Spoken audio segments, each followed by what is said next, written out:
wonderful spiritual teachers have been doing just that. It is your soul purpose, that is to say, your soul purpose. My God, this is so simple and so symmetrical. I mean, it all fits in. It certainly fits. I see now a picture I have never quite put together before. Good. That is good. That is the purpose of this dialogue. You have asked me for answers. I have promised you I would give them to you. You will make of this dialogue a book, and you will render my words accessible to many people. It is part of your work. Now you have many questions, many inquiries to make about life. We have here placed the foundation. We have laid the groundwork for other understandings. Let us go to these other questions, and do not worry. If there is something about what we've gone through you do not thoroughly understand, it will all be clear to you soon enough. There's so much I want to ask. There are so many questions. I suppose I should start with the big ones, the obvious ones, like, why is the word in the shape isnt? Of all the questions man has asked of God, this is the one asked most often. From the beginning of time, man has asked that. From the first moment to this, you have wanted to know, why must it be like this?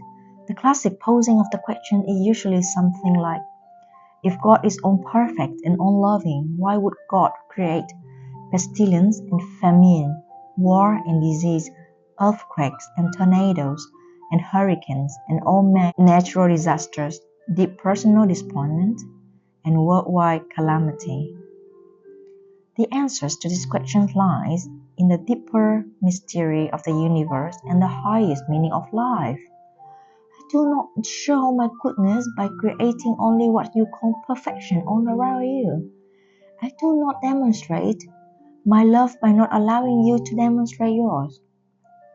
As I have already explained, you cannot demonstrate love until you can demonstrate not loving. A thing cannot exist without its opposite, except in the world of the Absolute. Yet the realm of the Absolute was not sufficient for either you or me. I existed there in the always, and it is from where you two have come. In the Absolute there is no experience, only knowing. Knowing is a divine state, yet the greatest joy is in being. Being is achieved only after experience. The evolution is this: knowing, experiencing, being. This is the Holy Trinity, the Triune that is God. God is the Father is knowing, the parent of all understandings, the begetter of all experience, for you cannot experience that which you do not know. God the Son is experiencing, the embodiment, the acting out of all that the Father knows of itself, for you cannot be that which you have not experienced. God the Holy Spirit is being, the disembodiment of all that the Son has experienced of itself. The simple exquisite is not possible only through the memory of the knowing and experiencing. The simple being is bliss. It is God's state after knowing and experiencing itself. It is that for which God yearned in the beginning. Of course, you are well past the point where you must have it explained to you that the Father-Son description of God have nothing to do with gender. I use here the picturesque speech of your most recent scriptures. Much earlier holy writings place this metaphor in a mother-daughter context. Neither is correct. Your mind can be best hold the relationship as parent, offspring, or that which gives rise to and that which is reason. Adding the third part of the Trinity produced this relationship, that which gives rise to, that which is reason, that which is, The triune reality is God's signature. It is a divine pattern. The three-in-one is everywhere found in the realms of the sublime. You cannot escape it is matters dealing with time and space, God and consciousness, or any of the subtle relationship. On the other hand, you will not find a triune truth in any of life's gross relationships. The triune truth is recognized in life's subtle relationship by everyone dealing with such relationships. Some of your religionists have described the triune truth as Father, Son, and Holy Ghost. Some of your psychiatrists use the terms superconscious, conscious, and subconscious. Some of your spiritualists say mind, body, and spirit. Some of your scientists see energy, matter, ether. Some of your philosophers say a thing is not true for you until it is true in thought, word, and deed. When discussing time, you speak of three times only: past, present, future. Similarly, there are three moments in your perception: before, now, and after.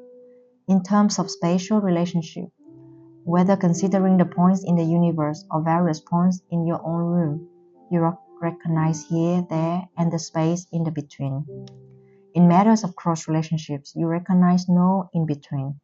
That is because cross relationships are always dyads, whereas relationships of the higher realm are invariably triads. Hence, there is left, right, up, down, big, small, fast, slow, hot, cold, and the greatest dyad ever created, female, male. There are no in-betweens in these dyads. A thing is either one thing or the other, or some greater or lesser version in relationship to one of these polarities. Within the realm of cross relationships, nothing conceptualized can exist without conceptualizations of its opposite. Most of your day-to-day experience is foundation in this reality. Within the realm of sublime relationships, nothing which exists has an opposite. All is one, and everything progresses from one to the other, in a never-ending circle. Time is such a sublime realm, in which what you compass, present and future, exist interrelationally. That is, they are not opposites, but rather parts of the same whole, progressions of the same idea, cycles of the same energy, aspects of the same immutable truth. If you conclude from this past, present, and future exist at one and the same time, you are right, yet now is not the moment to discuss that. We can get into this in much greater detail when we explore the whole concept of time, which we will do later. The world is the way it is because it could not be any other way, and still exists in the cross realm of physicality. Earthquakes and hurricanes, floods and tornadoes, and events that you call natural disasters are but movements of the elements from one polarity to the others. The whole birth-death cycle is part of this movement. These are the realms of life, and everything in cross reality is subject to them because life itself is a rhythm. It is a wave, a vibration, a pulsation, at the very heart of all that is. Illness and disease are opposites of health and wellness, and are made manifest in your reality at your behest. You cannot be ill without at some level causing yourself to be, and you can be well again in a moment by simply deciding to be. Deep personal disappointments are responses which are chosen, and worldwide calamities are the result of the worldwide consciousness. Your question infers that I choose these events, that is my will and desire they should occur. Yet I do not will these things into being. I merely observe you doing so. And I do nothing to stop them, because to do so would be to thwart your will. That in turn would deprive you of the God experience. What is the experience you and I have chosen together? Do not condemn, therefore, all that you would combat in the world. Rather ask yourself, what about this have you judged bad? And what, if anything, you wish to do to change it?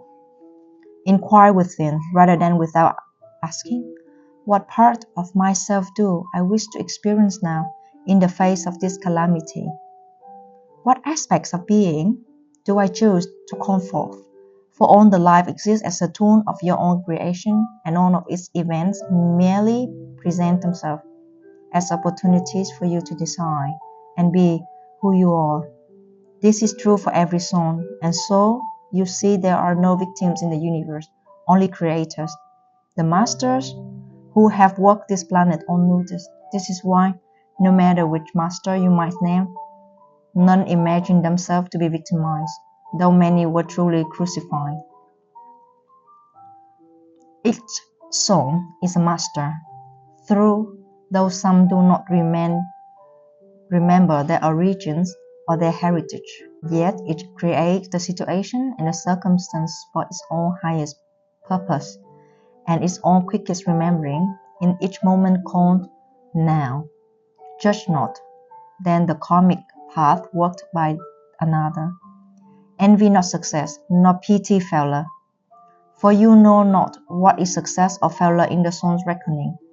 Call not a thing calamity, nor joyous event until you decide or witness how it is used. For it's death and calamity if it saves the lives of thousands, and is alive a joyous event if it has caused nothing but grief. Yet even this you should not judge, but keep always your own counsel and allow others theirs. This does not mean ignore a call for help, nor the urging of your own soul to work toward the change of some circumstance or condition. It does mean avoiding labels and judgment while you do whatever you do.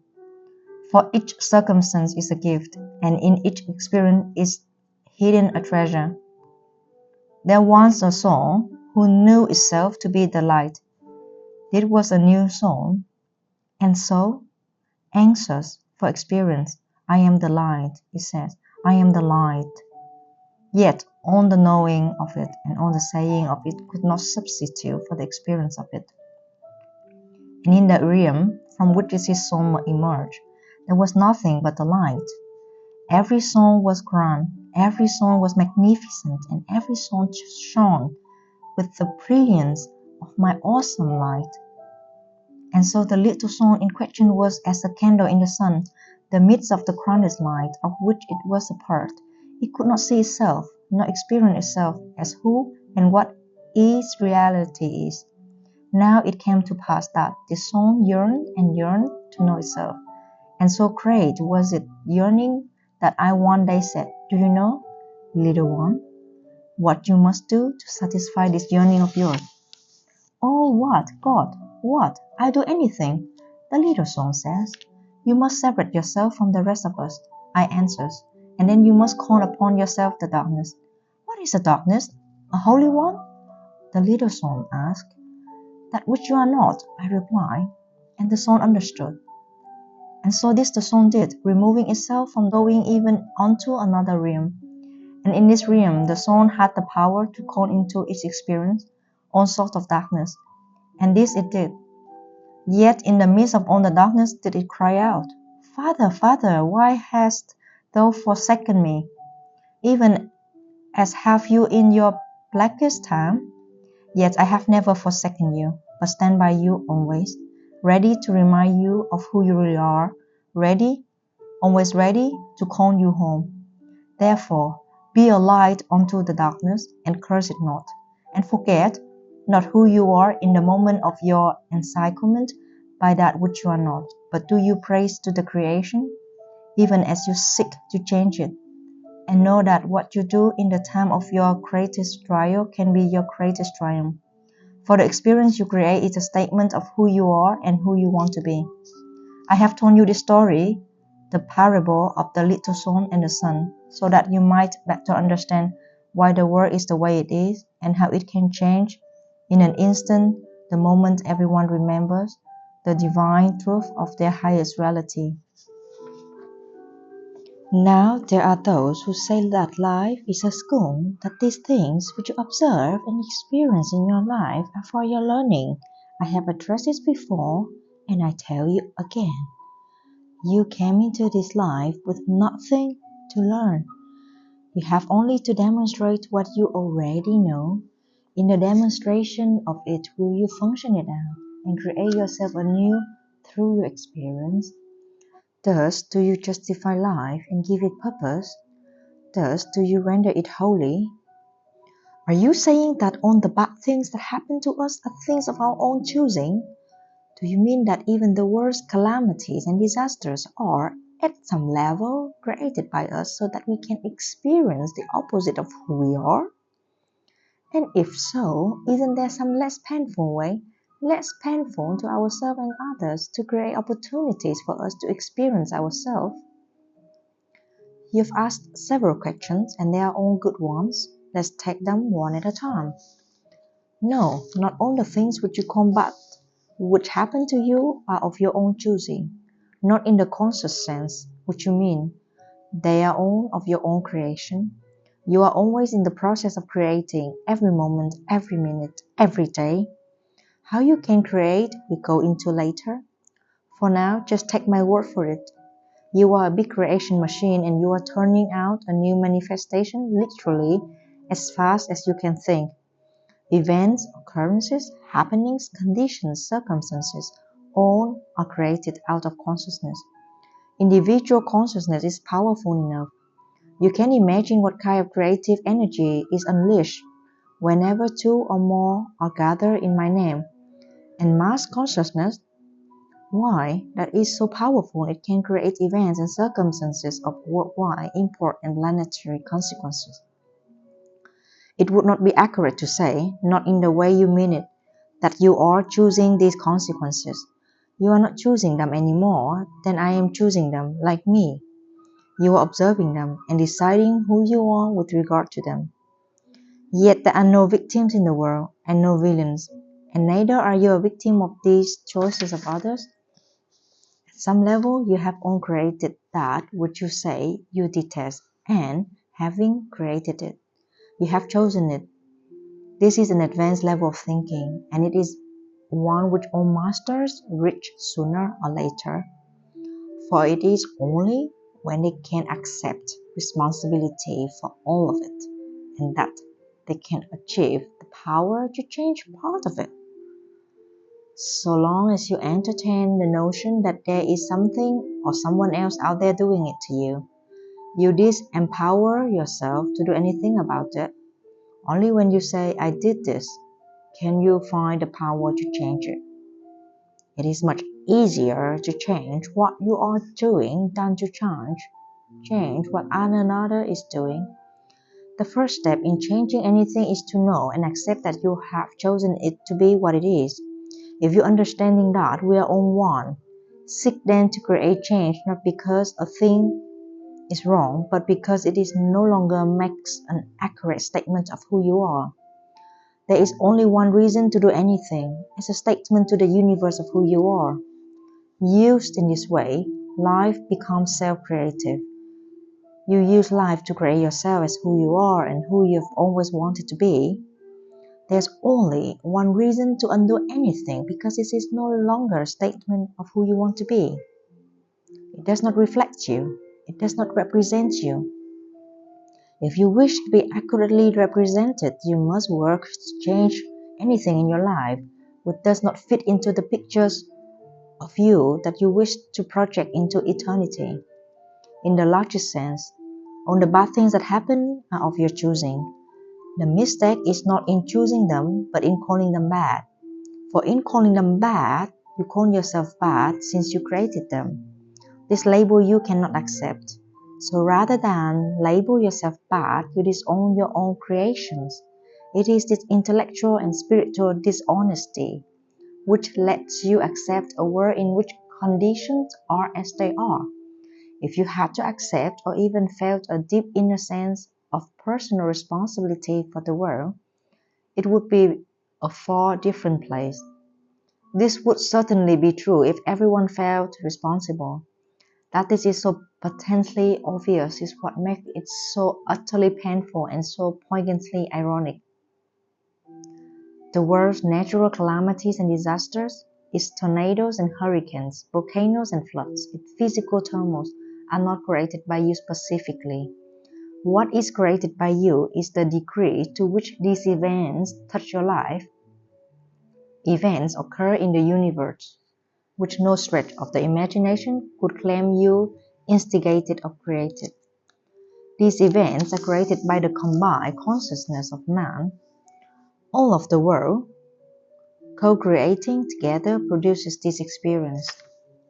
What each of you do individually is move through them, deciding what, if anything, they mean to you, and who and what you are in relationship to them. Thus, you create collectively and individually the life and times you are experiencing for the sole purpose of evolving. You've asked if there is a less painful way to undergo this process, and the answer is yes. However, nothing in your outward experience will have changed. The way to reduce the pain which you associate with earthly experience and events, both yours and those of others, is to change the way you behold them. You cannot change the outer event that has been created by the lot of you, and you are not grown enough in your consciousness to alter individually that which has been created collectively. So you must change your inner experience. This is the road to mastery in living. Nothing is painful in or itself. Pain is a result of wrong thought. It is an error in thinking. A master can disappear the most grievous pain. In this way, the master heals. Pain results from a judgment you have made about a thing. Remove the judgment and the pain disappears. Judgment is often based upon previous experience. Your idea about a thing derives from a prior idea about that thing. Your prior idea results from a still prior idea, and that idea from another, so forth. Like building blocks, until you get all the way back in the hall of mirrors to what I call first thought. All thought is creative, and no thought is more powerful than original thought. That is why this is sometimes also called original sin. Original sin is when your first thought about a thing is in error. That error is compounded many times over when you have a second or third thought about a thing. It is the job of the Holy Spirit to inspire you in a new understanding which can free you from your mistake. Are you saying that I shouldn't feel bad about the starving children of Africa, the violence and the injustice in America, the earthquake that kills hundreds in Brazil? There are no shoulds or shouldn'ts in God's world. Do what you want to do. Do what reflects you, what represents you as a grander version of yourself. If you want to feel bad, but judge not, and neither condemn, for you know not why a thing occurs, nor to what end.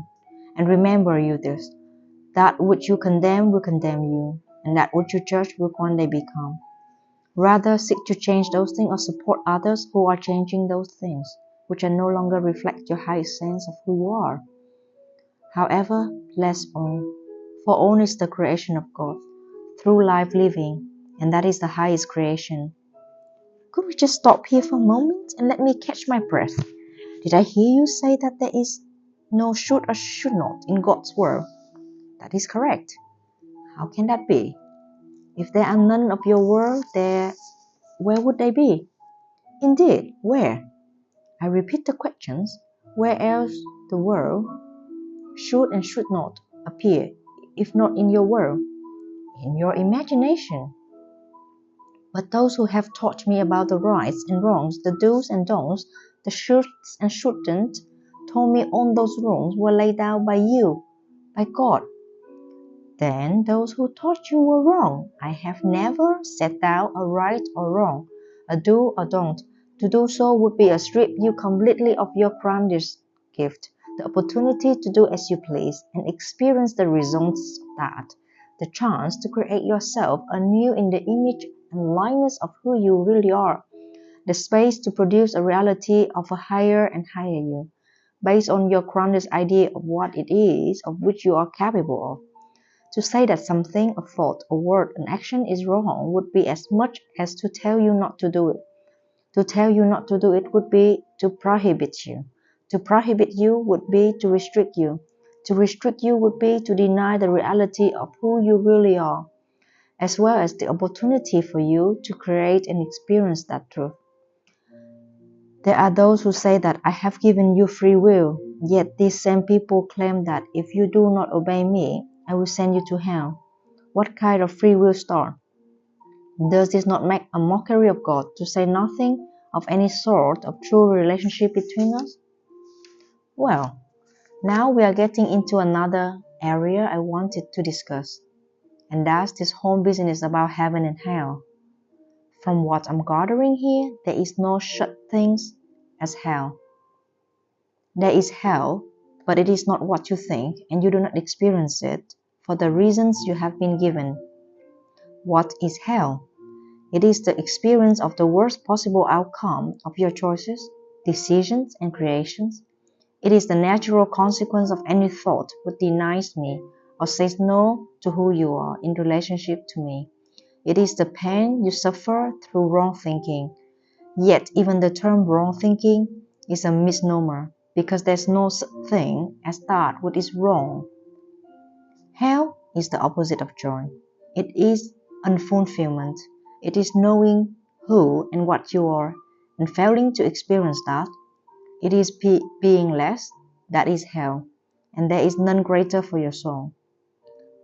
But hell does not exist at this place you have fantasized, where you burned in some everlasting fire, or exist in some state of everlasting torment. What purpose could I have in that? Even if I did hold the extraordinarily ungodly thought that you did not deserve heaven, why would I have a need to seek some kind of revenge or punishment for your failing? Wouldn't it be a simple matter for me to just dispose of you? What vengeful part of me would require that I subject you to eternal suffering of a type and let at a level beyond description? If you answers the need for justice, would not a simple denial of communication with me in heaven serve the ends of justice? It is the unending infliction of pain also required. I tell you, there is no such experience after death as you have constructed in your fear-based theologies. Yet there is an experience of the soul so unhappy, so incomplete, so less than whole, so separated from God's greatest joy, that to your soul this would be hell. But I tell you, I do not send you there, nor do I cause this experience to be visited upon you. You yourself create the experience whenever and however you separate yourself from your own highest thought about you. You yourself create the experience whenever you deny yourself, whenever you reject who and what you really are. Yet even this experience is never eternal. It cannot be, for it is not my plan that you shall be separated from me forever and ever. Indeed, such a thing is an impossibility, for to achieve such an event, not only would you have to deny who you are, I would have to as well. This I will never do, and so long as one of us holds the truth about you, the truth about you shall ultimately prevail. But if there is no hell, does that mean I can do what I want, act as I wish, commit any act without fear of retribution? It is fear that you need in order to be, do, and have what is intrinsically right. Must you be threatened in order to be good? And what is being good? Who gets to have the final say about that? Who sets the guidelines? Who makes the rules? I tell you this, you are your own rule maker. You set the guidelines and you decide how well you have done, how well you are doing. For you are the one who has decided who and what you really are, and who you want to be. And you are the only one who can assess how well you're doing. No one else will judge you ever, for why and how? Could God judge God's own creation and call it bad? If I wanted you to be and do everything perfectly, I would have left you in the state of total perfection whenever you came. The whole point of the process was for you to discover yourself, create yourself as truly you are and as truly wish to be. Yet you could not be that unless you also had a choice to be something else. Should I therefore punish you for making a choice that I myself have laid before you?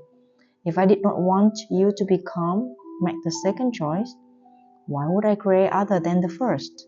This is a question you must ask yourself before you would assign me the role of a condemning God. The direct answer to your question is yes, you may do as you wish without fear of retribution. It may serve you, however, to be aware of consequences.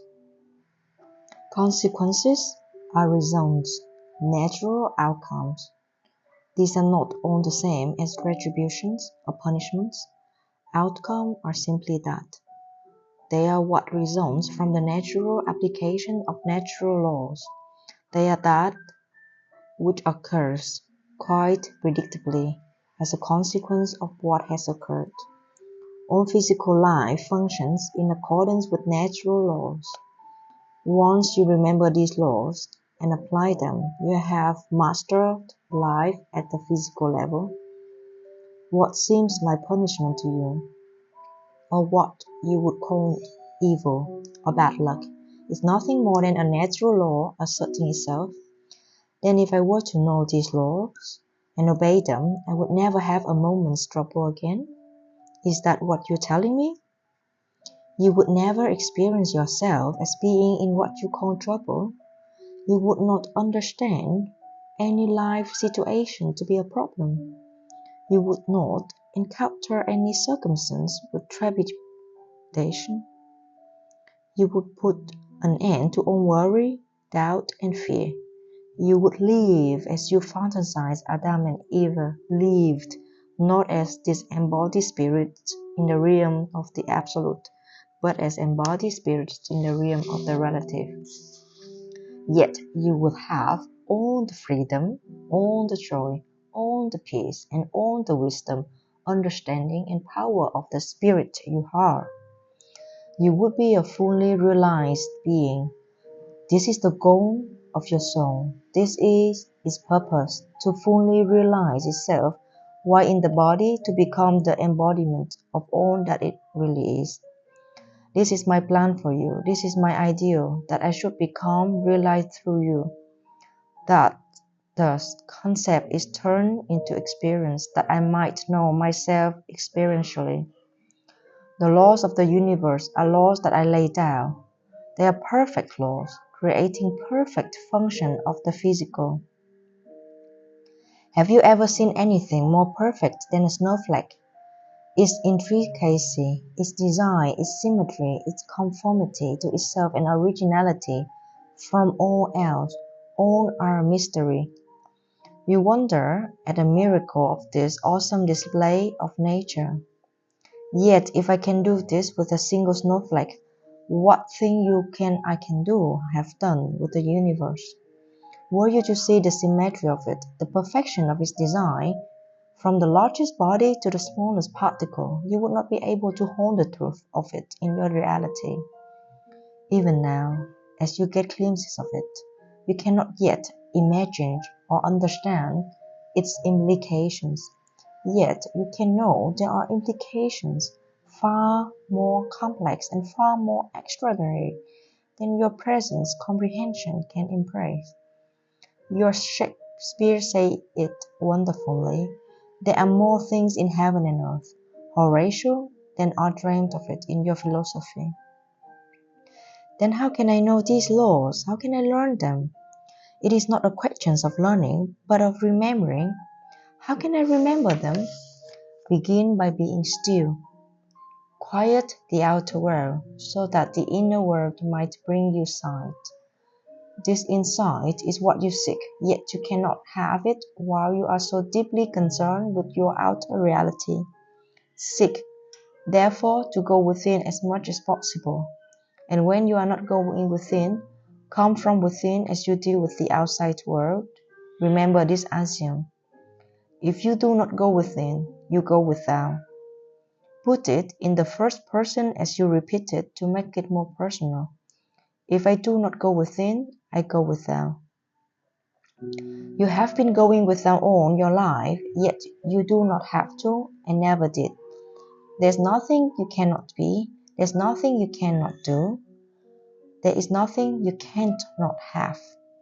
That sounds like a pie-in-the-sky promise. What other kind of promise would you have God make? Would you believe me if I promised you less? For thousands of years, people have disbelieved the promises of God for the most extraordinary reason. They were too good to be true, so you have chosen a lesser promise or lesser love, for the highest promise of God proceeds from the highest love. Yet you cannot conceive a perfect love, and so a perfect promise is also inconceivable, as is the perfect person. Therefore, you cannot believe even in yourself. Failing to believe in any of this means failure to believe in God, for belief in God produces belief in God's greatest gift, unconditional love, and God's greatest promise, unlimited potential. May I interrupt you here? I hate to interrupt God when He's on a roll, but I have heard this talk of unlimited potential before, and it doesn't square with human experience. Forget the difficulties encountered by the average person. What about the challenges of those born with mental or physical limitations? Is their potential unlimited? You have written so in your own scripture, in many ways and in many places. Give me one reference. Look to see what you have written in Genesis chapter 11, verse 6 of your Bible. It says, and the Lord says, behold, the people are one, and they have all one language, and this is only the beginning of what they do. And now nothing will be restrained from them which they have imagined to do. Yes, now, can you trust that? That does not answer the question of the fiddle, the infirm, the handicapped, those who are limited. Do you think they are limited at your put it, not of their choice? Do you imagine that a human soul encounters life challenges, whatever they may be, by accident? Is it your imagining? Do you mean a soul chooses what kind of life it will experience ahead of time? No, that would defeat the purpose of the encounter. The purpose is to create your experience and thus create yourself in the glorious moment of now. You do not, therefore, choose the life you will experience ahead of time. You may, however, select the persons, places, and events, the conditions and circumstances, the challenges and obstacles, the opportunities and options which would to create your experience. You may select the colors for your palette, the tools for your chest, the machinery for your shop. What you create with this is your business. That is the business of life. Your potential is unlimited in all that you have chosen to do. Do not assume that a soul which has incarnated in a body which you call limited has not reached its full potential, for you do not know what that soul was trying to do. You do not understand its agenda. You are unclear as to its intent. Therefore, bless every person and condition and give thanks. Thus you affirm the perfections of God's creation and show your faith in it. For nothing happens by accidents in God's world, and there is no such thing as coincidence, nor is the world perfected by random choice or something you call fate. If a snowflake is utterly perfect in its design, do you not think the same could be said about something as magnificent as your life? But even Jesus healed the sick. Why would he heal them if their condition was so perfect? Jesus did not heal those he healed because he saw their condition as imperfect. He healed those he healed because he saw those souls asking for healing as part of their process. He saw the perfection of the process. He recognized and understood the soul's intention. Had Jesus felt that all illness, mental or physical, represented imperfection, would he not have simply healed everyone on the planet, all at once? Do you doubt that he could do this? No, I believe he could have. Good. Then the mind begs to know, why did he not do it? Why would the Christ choose to have some suffer and others be healed?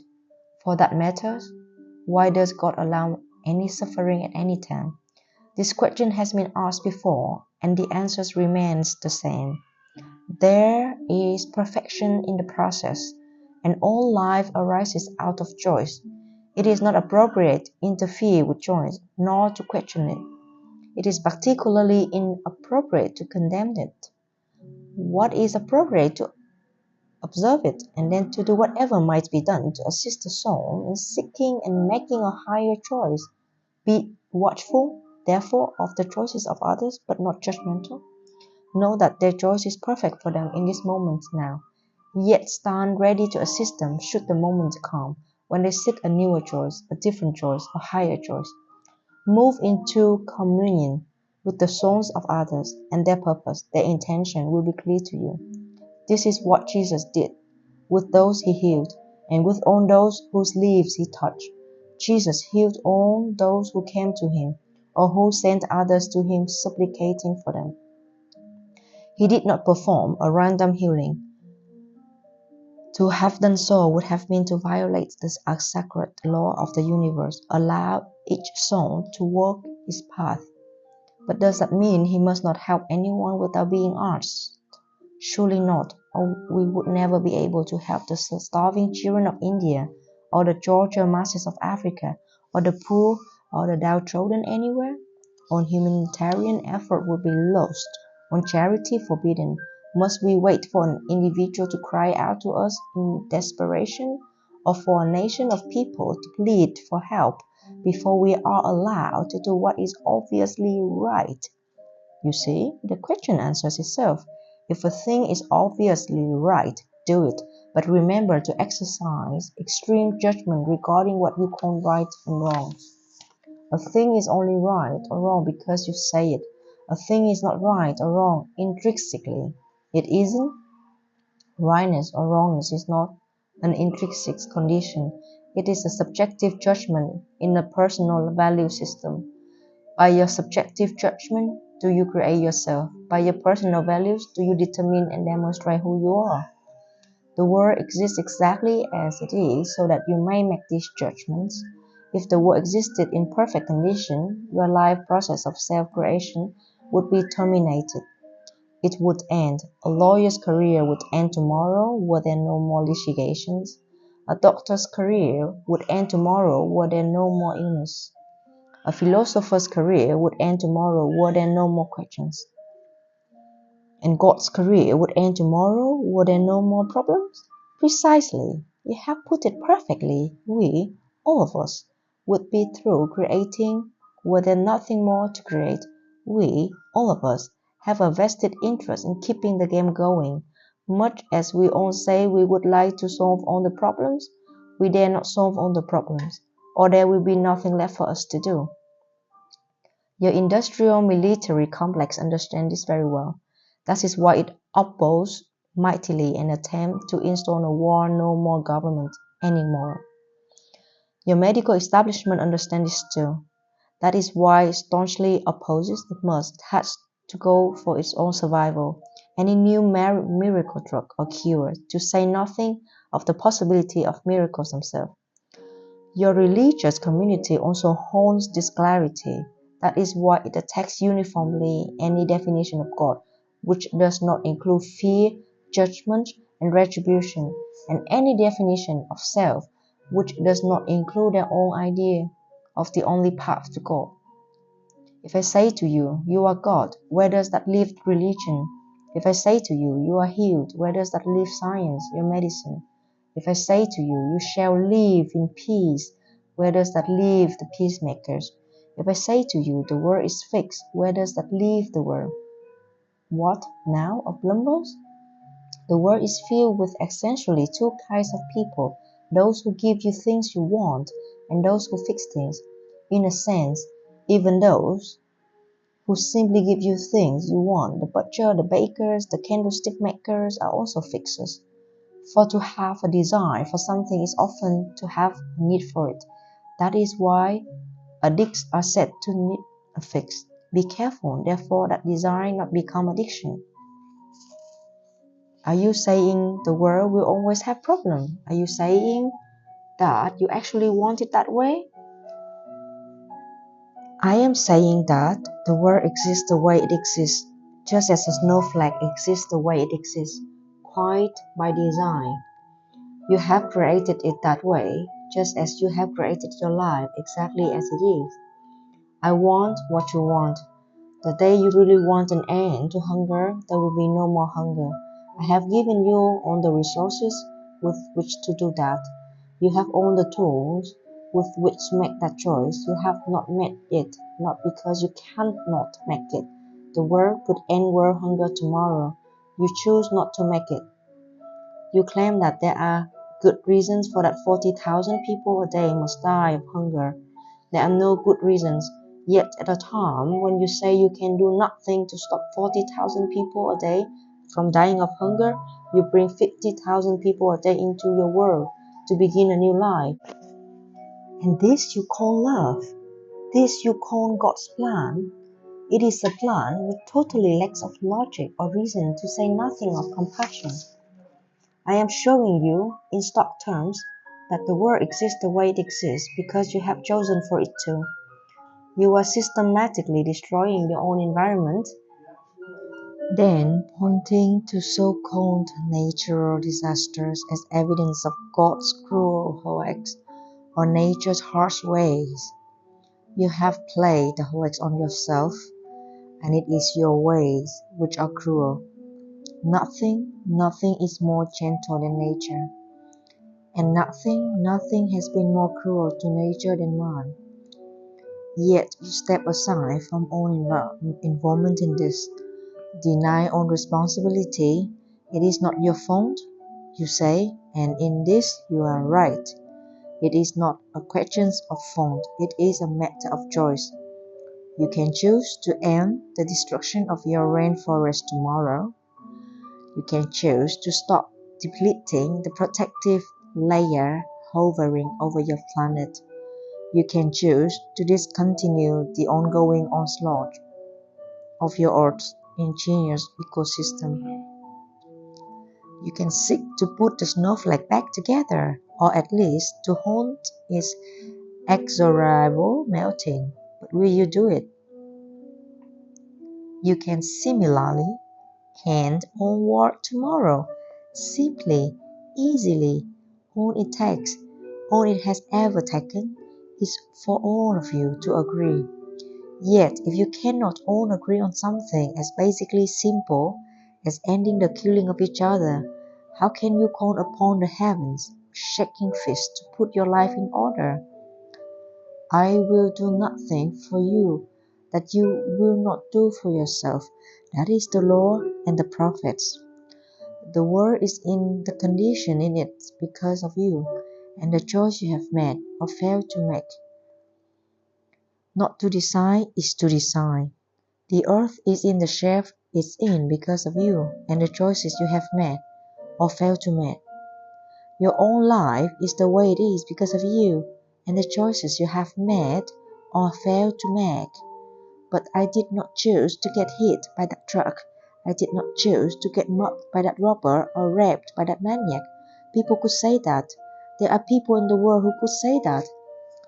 You are all rude because the conditions which exist, which create in the robber the desire, the perceived need to steal. You have all created the consciousness which makes rape possible. It is when you see in yourself that which caused the crime that you begin at last to heal the condition from which it sprang. Feed your hungry, give dignity to your poor, grant opportunity to your less fortunate, end the prejudice which keeps masses huddled and angry, with little promise of a better tomorrow. Put away your opponent's taboos and restrictions upon sexual energy. Rather, help others to truly understand its wonder and to channel it properly. Do these things and you will go a long way toward ending robbery and rape forever. As for the so-called accident, the truck coming around the bend, the brick falling from the sky, learn to treat each such incident as a small part of a larger mosaic. You have come here to work out an individual plan for your own salvation. Yet salvation does not mean saving yourself from the snares of the devil. There is no such thing as the devil, and hell does not exist.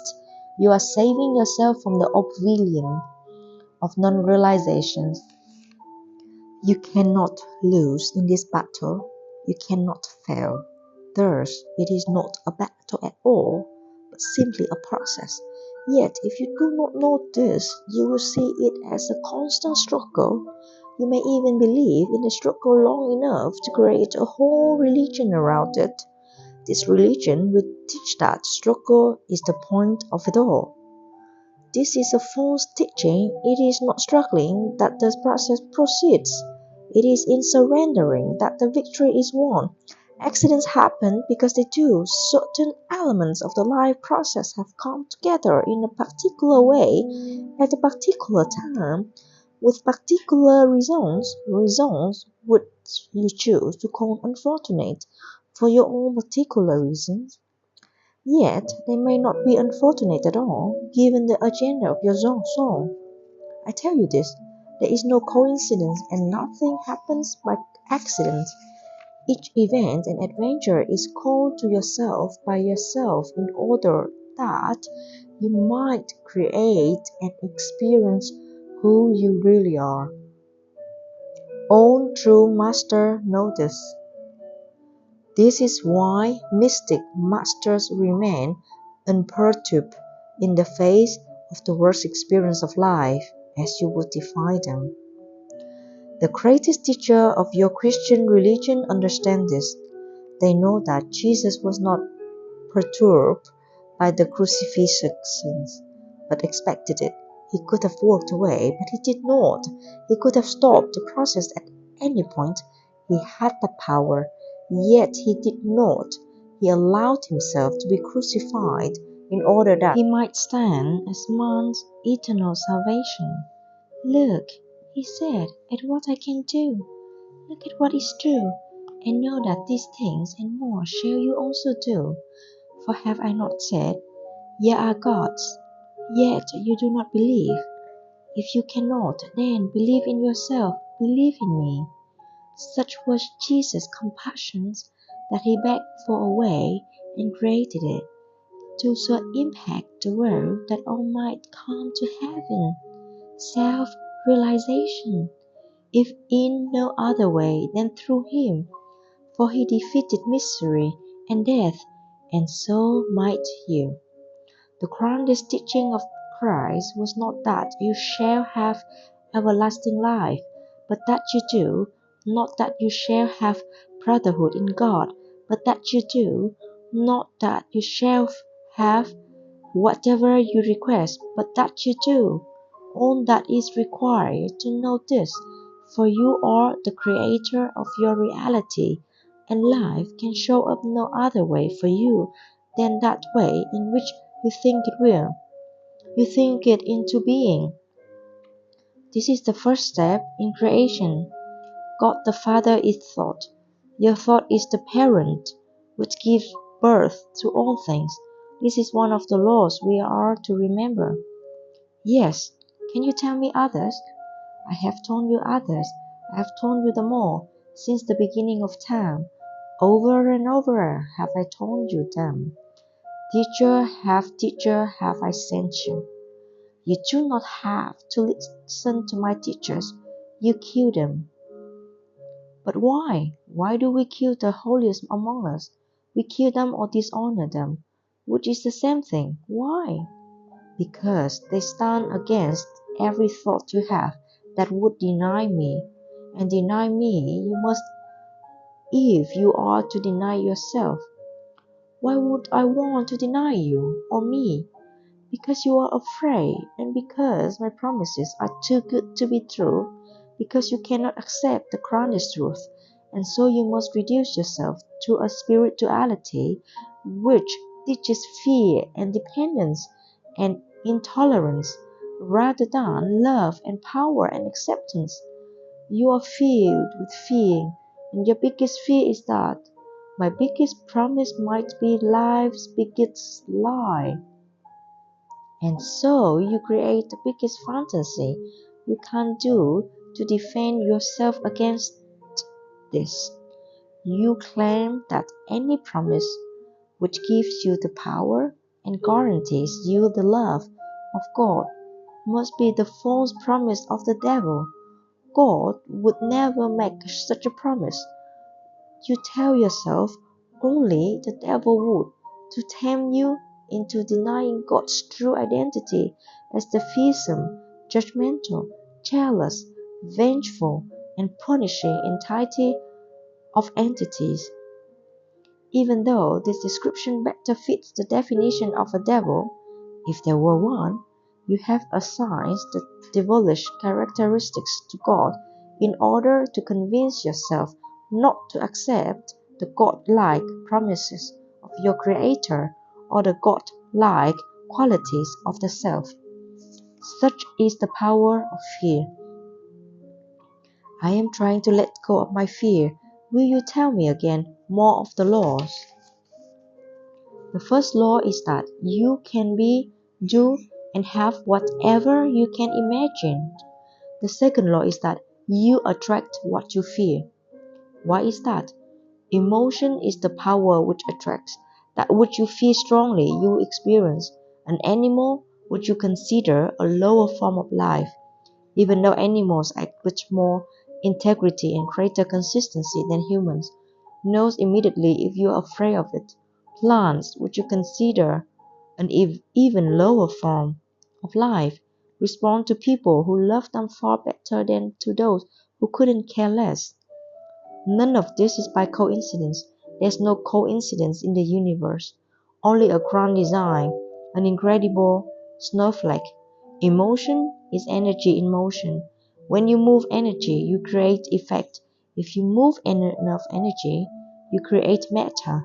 Matter is energy conglomerated, moved around, shoved together. If you manipulate energy long enough in a certain way, you get matter.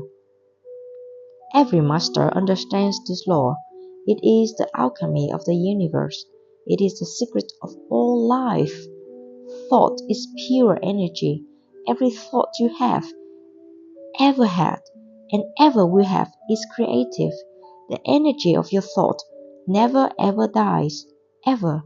It leaves your being and heads out into the universe, extending forever. A thought is forever. A thoughts, all thoughts congeal, all thoughts meet other thoughts, crisscrossing in an incredible maze of energy, forming an ever-changing pattern of unspeakable beauty and unbelievable complexity. Like energy attracts like energy, forming clumps of energy of like kind. When enough similar clumps crisscross each other, run into each other, they stick to each other. It takes an incomprehensibly huge amount of similar energy sticking together, firstly, to form matter, but matter will form out of pure energy. In fact, that is the only way it can form. One energy becomes matter, it remains matter for a very long time, unless its construction is disrupted by an opposing or dissimilar form of energy. This dissimilar energy acting upon matter actually dismember the matter, releasing the raw energy of which it was composed. This is, in elementary terms, the theory behind your atomic bomb.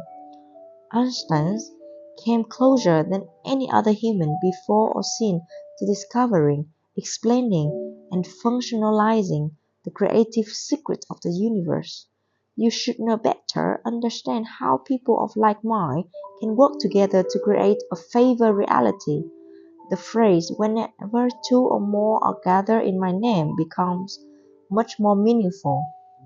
Of course, when entire societies think in a certain way, very often astonishing things happen, not all of them necessarily desirable. For instance, a society living in fear very often actually inevitably produces in form that which it fears most. Similarly, large communities or congregations often find miracle producing power in combined thinking, or what some people call common prayer.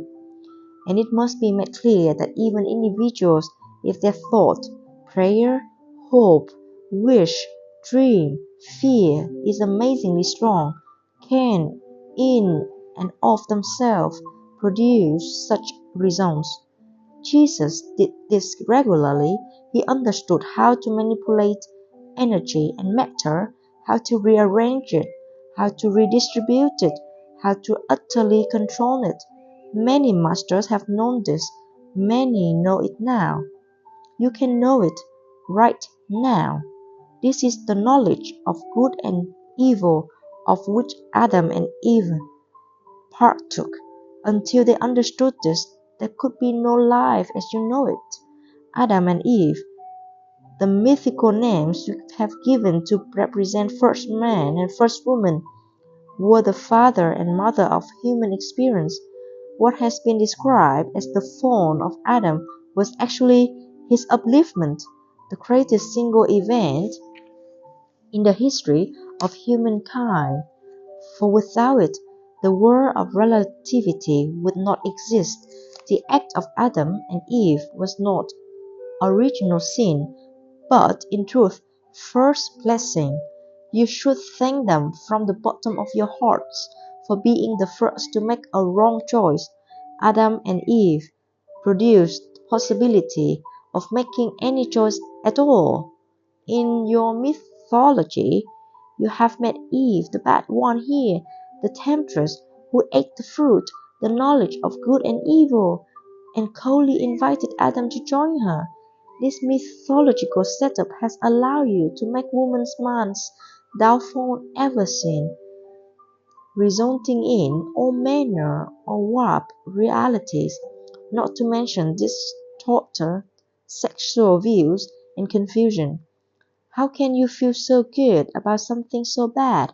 What you most fear is what will most plague you. Fear will draw it to you like a magnet. All your holy scriptures of every religious persuasion and tradition which you have created contain the clear admonitions. Fear not. Do you think this is by accident? The laws are very simple. Thought is creative. Second, fear attracts like energy. 3. Love is all there is. Oops, you got me on the third one. How can love be all there is if fear attracts like energy? Love is the ultimate reality. It is the only, the all. The feeling of love is your experience of God in highest truth. Love is all there is, all there was, and all there ever will be. When you move into the absolute, you move into love. The realm of the relative was created in order that I might experience myself. This has already been explained to you. This does not make the realm of the relative real. It is a created reality you and I have devised and continue to devise in order that we may know ourselves experientially. Yet the creation can seem very real. Its purpose is to seem so real, we accept it as truly existing. In this way, God has contrived to create something else other than itself. Though in its strictest term, this is impossible since God is I am, all that is. In creating something else, namely the realm of the relative, I have produced an environment in which you may choose to be God, rather than simply be told that you are God, in which you may experience Godheads as an act of creation, rather than a conceptualization, in which the little candle in the sun, the littlest soul, can know itself as the light. Fear is the other end of love. It is the primal polarity. In creating the realm of the relative, I first created the opposite of myself. Now, in the realm in which you live on the physical plane, there are only two places of being, fear and love. Thoughts rooted in fear will produce one kind of manifestation on the physical plane. Thoughts rooted in love will produce another. The masters who have worked the planet are those who have discovered the secret of the relative world and refuse to acknowledge its reality. In short, Masters are those who have chosen only love in every instance, in every moment, in every circumstance. Even as they were being killed, they loved their murderers. Even as they were being persecuted, they loved the oppressors. This is very difficult for you to understand, much less emulate. Nevertheless, it is what every master has ever done. It doesn't matter what the philosophy, it doesn't matter what the tradition, it doesn't matter what the religion. It is what every master has done.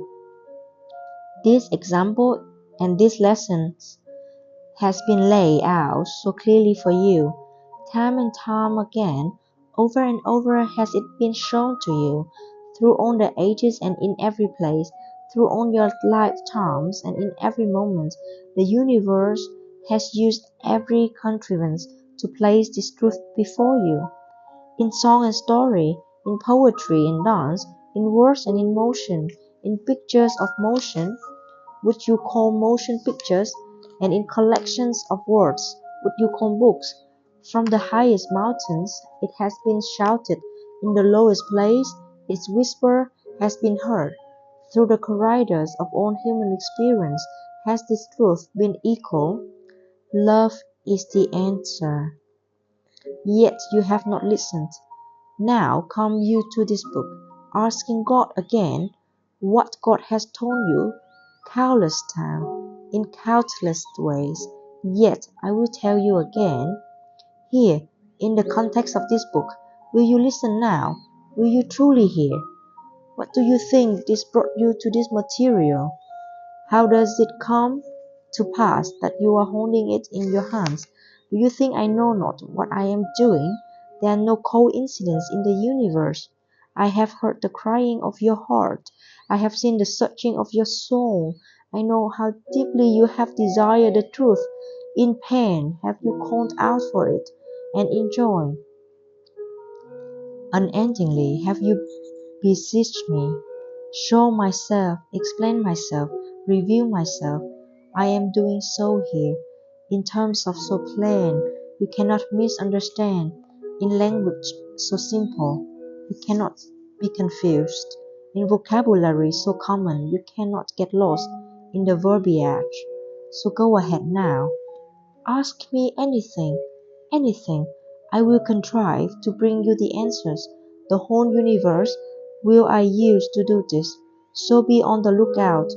This book is far from my only tool. You may ask the questions, then put this book down. But watch. Listen the words to the next song you hear, the information in the next article you read, the storyline of the next movie you watch, the chance utterance of the next person you meet, or the whisper of the next river, the next ocean, the next breeze that carries your ears. All these devices are mine. All these avenues are open to me.